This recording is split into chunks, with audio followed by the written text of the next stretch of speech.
અરવલ્લી જિલ્લા ભાજપ દ્વારા મલ્લિકાર્જુન ખડગેના વિવાદિત નિવેદનનો વિરોધ કરવામાં આવ્યો। મોડાસાના મહાલક્ષ્મી ટાઉન હોલ ખાતે ભાજપના આગેવાનોએ ધરણા પ્રદર્શન યોજ્યું, જેમાં આગેવાનો દ્વારા કાળી પટ્ટી ધારણ કરી ખડગે માફી માંગે તેવી માંગ કરવામાં આવી છે।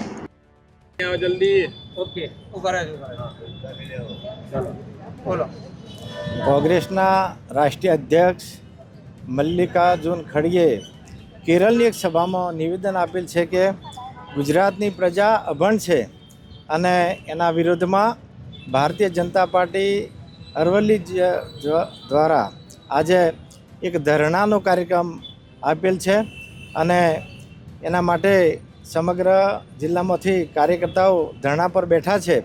અને હું કોંગ્રેસના અધ્યક્ષને અસ્વસ્થ કરવા માગું છું કે જ્યારે આ દેશમાં જરૂર પડી છે ત્યારે ગુજરાતના જ નેતાઓએ આ દેશને રાહ દીધો છે।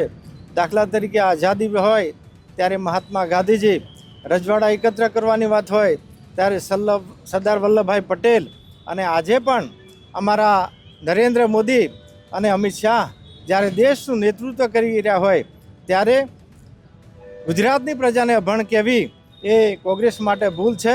અને આવતા સમયમાં અમારા ભારતીય જનતા પાર્ટી અને ગુજરાતની પ્રજા એ કોંગ્રેસને આનો જડબાતોડ જવાબ આપશે એવું આજે હું આ મીડિયાના માધ્યમથી આપને કહેવા માગું છું।